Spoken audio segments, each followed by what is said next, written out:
think that Kobe Bryant is anywhere between 7 7 and 11. Where do you have him? I got him at 11. That's why I have him. What? Yes, I have him outside the top 10. Yes. 11. James, Keep Jordan, going. Jabbar, Chamberlain, Russell, Magic, Bird, Duncan, Olajuwon, Diesel. Those are the 10 guys that I had him. With that being said, now What the hell? Where's Kobe on your all-time list? Easily top 10, probably top 5. He's not my GOAT because he's number 2 as the off guard. He didn't eclipse Jordan. So because he didn't eclipse Jordan, he's number 2. Wow. Kobe Bryant. Where's Kobe Bryant? I'd put him, he's in my top 10. What the Huh? Top 10? What kind of is that? There's Shaquille O'Neal, and there's Kareem Abdul-Jabbar, and there's Magic Johnson. They said he was selfish. They said he couldn't win without Shaq. They said he'd never touch Jordan's level.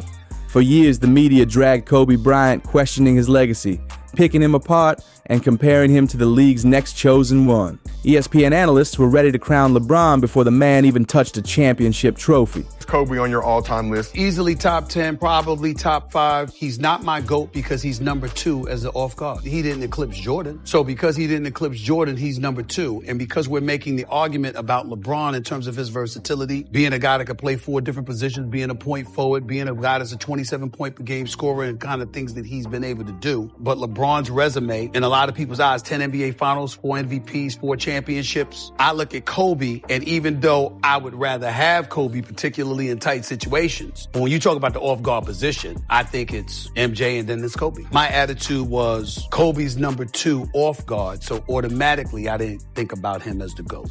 The script was already written. LeBron was the future. Kobe was history. But what they didn't realize is that Mamba mentality doesn't play by media narratives. It destroys them. Here's what really counts in the NBA. Not MVPs, not triple doubles, not some padded stats during the regular season. When the lights are blinding, when legacies are sealed forever. Because I like LeBron and he's one of the greatest I've seen, why do they just brush him past Kobe Bryant? I was just about to say that. You know, because, you get these guys always say, well, Charles ain't on this list because he don't have a ring. That's fair. I accept that. But Kobe's got 5 rings, and he's the closest I've seen to Michael Jordan. Why? Because we're living in the moment. And he's got 2 more rings than LeBron. In my top 5, Kobe's number 6, LeBron is number 7. And listen, and that's no disrespect, but I'm not going to move LeBron past Kobe. I don't think that's fair. The only currency that matters is championship rings. And when you stack them up, the numbers don't lie. Kobe Bryant, 5 rings. LeBron James, 4 rings. That's the scoreboard, clear as day. Yet somehow this debate keeps dragging on. The disrespect hit early. Remember when they painted Kobe as nothing more than Shaq's sidekick? 3 titles with a diesel, and suddenly the story was Kobe was just riding coattails. I want this conversation. When I retire, I don't want people to say, okay, he only won because of Shaq. As unfair as that is, Magic never won without Cap, right? Michael never won without Scottie. Here I am getting stuck with this argument, which is not fair, but yet this is the argument people will make, and I'm not okay with that. And so therefore I knew, okay, I gotta go. Robin to Shaq's Batman. The media ate it up. They pushed it, sold it, and made people believe it. But when Shaq bounced, what happened? Did Kobe fold? Did he run to another superstar for backup? No. He stayed in Los Angeles, carried the Lakers on his shoulders, and delivered 2 more championships back-to-back as the unquestioned alpha. No safety net, no excuses, just pure dominance. The answer to the question everybody wants to know. LeBron, what's your decision? In this fall, man, it's very tough. In this fall, I'm going to take my talents to South Beach and join the Miami Heat. Why? Like I said before, I feel like it's going to give me the best opportunity to win and to win for multiple years. And not only just to win in the regular season or just to win 5 games in a row or 3 games in a row. I want to be able to win championships, and I feel like I can compete down. Meanwhile, when things got rough in Cleveland, what was LeBron plotting? An escape route? That infamous TV special, The Decision. An entire hour-long show just to announce he was ditching his hometown to team up with Dwayne Wade and Chris Bosh in Miami. The so-called taking his talents to South Beach, that was the birth of the modern super team. And even with all that firepower, he still choked in his first finals with the Heat. Greatest who's ever wore the purple and gold. For 20 years, he thrilled us. He made us scratch our head What did we just see? What did we just witness? And he gave us 5 NBA championships.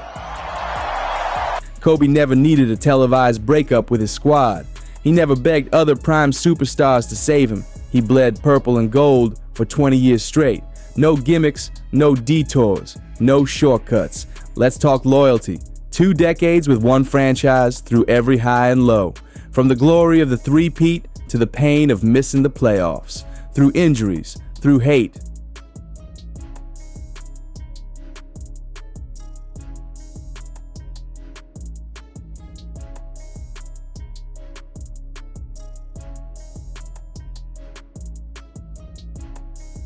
Through criticism. Kobe was a Laker from start to finish. That's legendary. That's extinct in today's NBA.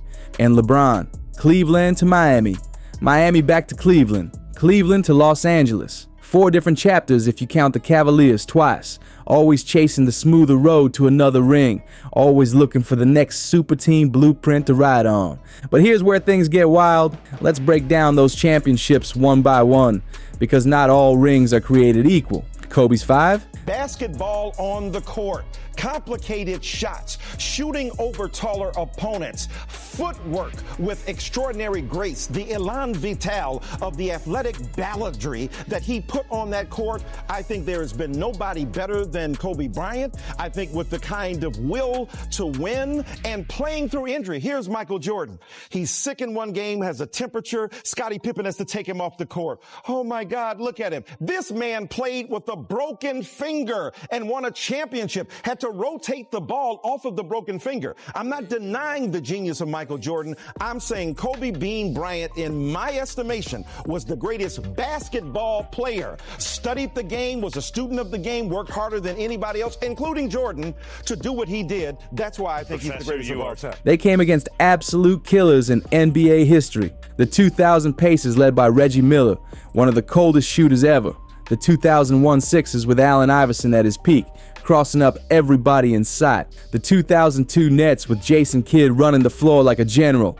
And when the world swore he couldn't win without Shaq, Kobe silenced the noise. First by crushing Dwight Howard's Orlando Magic in 2009, then taking down Boston's Big Three in 2010. That 2010 Finals Game 7 wasn't just a win, it was revenge. As tough as he is, he was writhing in pain. So if you see Kobe writhing in pain, then you know it hurts. Yeah. And dislocations hurt. Yeah. And he had there's different degrees of dislocations. Mm-hmm. And if you could see my face, I really had to put a lot of traction on that bone to get it back in place. That's how dislocated it was. Mm-hmm. I put it in, and as soon as I did, you could just see that his pain went away. Anybody else would have still been in pain, but he walked right back on the court. Yeah, before I could even tape it, because I wanted to tape it, he was already gone. The Celtics had humiliated the Lakers in 2008, and with the whole world watching, Kobe got payback and proved every hater wrong. Now look at LeBron's path. His first 2 titles, Miami, stacked with Wade and Bosh. His third, Cleveland, but only after Kyrie Irving hit the shot of a lifetime, the dagger that saved the franchise. His fourth, the bubble, alongside Anthony Davis, another top 5 player in the league. Every championship came with another superstar holding equal weight. That's not coincidence, that's a trend. Kobe was different. He had that killer instinct that separated him from everyone, including LeBron. Just don't get it. What was the purpose of him just showing up in street clothes? You're not going to play. I did not agree with this decision, guys. I thought LeBron in this situation was selfish. He knew he wasn't going to play. He could have did exactly what Giannis did. Show up, put the uniform on. I'm here to support you guys, but I'm not going to play. The mere fact that he got on a flight and had to fly, and he's talking about his ankle and foot discomfort, the swelling goes on when you're up in the air. I did not agree with LeBron's decision. He showed up late. If you're not going to play, give someone else an opportunity to fill that spot. I disagree with LeBron's decision on this one. Injuries that would have put most guys in street clothes? Kobe shook them off. Torn ligaments in his shooting hand, still played. Fractured finger, taped it up, kept going. Sprained ankle, barely missed a game. And then came April 12th, 2013, the Achilles tear. A career-ending injury for most. What does Kobe do? limped to the line, calmly drained both free throws, and walked off on his own. That wasn't just toughness, that was Mamba mentality in its purest form. Now compare that to LeBron, the infamous cramps in the finals, the dramatic walk-offs when things didn't go his way, the constant load management, the coasting through regular season games. LeBron plays chess with his career, calculating longevity. When Kobe ran and hit Pau Gasol right at the start of the Olympic game against Spain, and that guy, it was like family to him. Pau Gasol talks about Kobe Bryant like they were brothers now, and Kobe went and did that just to send the message. LeBron doesn't have that in him. LeBron is the guy flopping, not the guy running people over. And I think Kobe was greater than LeBron. So where did you get the killer instinct from as a basketball player? Because for me, I used to go on the Army base, and being the big kid, I used to have to play with the big guys. So they used to throw me around and beat me up. Where did you get your killer instinct from? Well, yeah, I think a lot of it had to do with isolation. Growing up over there and being the only African-American kid. Not being able to speak the language, I gravitated towards the game. And in that game, you find a lot of, you find solace. Kobe, he was a warrior, raw and relentless, burning himself out every night if it meant winning. That's why players feared Kobe in ways they never feared LeBron. And don't just take my word for it. Listen to the players themselves. Charles Barkley, who never bites his tongue, has always said, Kobe's above LeBron. His words, Kobe wanted to rip your heart out. LeBron, he just wants to be your buddy. I played against Kobe in his prime, you know. When I arrived, Spurs-Lakers was a must-watch, you know, in the playoffs. It was unbelievable, you know. The big three against Shaq and Kobe, it was just unbelievable. That's not empty talk. That's coming from a man who played against both and knows the grind. Tony Parker, he went toe-to-toe with both legends in the playoffs. His ranking, Jordan first, Kobe second, LeBron third. And remember, the Spurs embarrassed LeBron's Heat in 2014. Yet even then, Parker still gave Kobe more respect. Think about that. Why? Because Kobe carried a different aura, a fear factor that LeBron just doesn't bring to the court. Meta world peace who actually won a ring alongside Kobe and... I mean, LeBron's gonna play well, but it might not look like it did 10 years ago. We can't expect that to happen because he's 35 years old. He's not 30 years old anymore. So you think it's age? I mean, everybody gets older, you know, but you do get better. So you will see big games from LeBron, but I don't think you're going to see him flying all over the floor. 2010 laid it out straight. LeBron is not built the same. This is coming from someone who saw Kobe's grind up close, his preparation, his obsession, his relentless push for perfection. When Meta says players aren't built the same, he's talking about mental toughness, the willingness to go to war for victory, no matter the cost. Paul Pierce, a rival who went toe-to-toe with both Kobe and LeBron, refuses to even put LeBron in his all-time top 5. Your top 5 most clutch shooters in NBA history. Who do you want taking the last shot? Definitely Ray Allen. I have to say, if I'm down one, I'll probably go KD. After that, I got to put Reggie Miller in there, Jordan, and Kobe. You did not put yourself in there? No. That goes without saying. Pierce felt the difference. Facing Kobe was like staring down a predator, questioning if you even belonged on the floor. Facing LeBron, you thought maybe, just maybe. If you played harder, you had a shot. That's a massive gap in intimidation. Even athletes outside basketball recognize it. NFL star Max Crosby has Kobe and Jordan tattooed on his arm, not LeBron. Why? Because he respects the mentality, the hunger for greatness, the refusal to settle for anything less. Real athletes know real killers, and Kobe was one of them. Let's talk clutch. Sure, LeBron's hit game winners, but when the entire game's hanging by a thread, who do you trust? The numbers can argue one way, but the eye test doesn't lie. And those tats, can the camera see what these tats are here? Yeah. So I got baby girl up here. We got Jordan, Ali, Kobe, be legendary, roses, diamonds. I love diamonds. Got a lot of stuff on me, but yeah, I'm just young. Kobe lived for those moments. The harder the shot, the more he wanted it, and the more likely he was to bury it. Remember, Game 4 of the 2000 Finals. Shaq fouls out in overtime. The Lakers look done, and Kobe, just 21 years old, takes over. 8 overtime points later, the Lakers walk out with the win. or the 2006 showdown against Dallas, when Kobe outscored the entire Mavericks squad by himself through 3 quarters, 62-61. That's not just talent. 2010 in Phoenix, playing against the Lakers, Western Conference Finals. Game 6, we're at home, and I'm guarding Kobe pretty much the whole series. Last minute of the game, I think we're down maybe 2 points, and I'm guarding Kobe, and he went right, I guessed right, he pump faked, I didn't go for it. I jumped with him as he went up to shoot it. Everything was perfect defensively, and he still hits a 3-pointer in my face, and then he taps Alvin Gentry on the butt, running down the court the other end. So that was something that, we felt like we had a chance. We played so well, and that was a tough. That's superhuman. And of course, the 81-point game. Let that sink in. 81 in a single NBA night, the second highest scoring performance ever. LeBron's career high, 61, 20 points lower. And Kobe didn't pad those numbers in garbage time. Every shot was earned, every point ripped from defenses that threw everything at him. But beyond the buckets, look at their approach to leadership. All the creatures that you could have pulled for yourself, why that one? Because it spoke to me.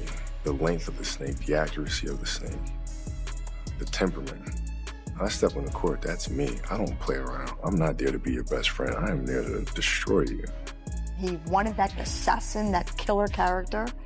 Why? Revenge. On? Just the public on, losing, grace, falling from grace, and to redeem himself. Kobe demanded greatness. He pushed teammates past their limits, sometimes so hard it hurt, but it worked. Pau Gasol credits Kobe for making him a champion. Lamar Odom said Kobe forced him to elevate. Even role guys like Derek Fisher and Robert Horry shined in big moments because Kobe demanded it. LeBron's way, recruiting stars, stacking the deck, building super teams, and the grind, not even close. Kobe's 4 a.m. workouts are legendary. His film study. Bryant and LeBron James are playing one-on-one. Who's gonna win? Wow, that's tough. That's tough. I had to pick somebody. I had to pick Kobe. His one-on-one skills are just he's probably the best one-on-one player in the game. His obsession with details, his endless chase for improvement, untouchable. And don't forget the conferences. Kobe spent his entire career battling through the bloodbath West. Every playoff run was survival of the fittest. Duncan's Spurs, Nash's Suns, Dirk's Mavericks, KD, and Westbrook's Thunder. Just reaching the finals meant beating Hall of Famers. Meanwhile, LeBron coasted through a weak East for years. Sometimes his biggest test was just staying healthy until June. So yeah, LeBron's got the stats, the records, the longevity. February 1st, 2008.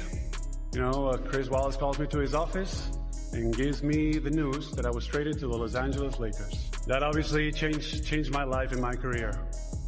And that's where I got to know the person who elevated my game like no other, who taught me what it took to win at the highest level, who showed me how hard you had to work and the mentality you needed to have in order to be the best, the commitment you had to make, what it meant and what it took to be a leader.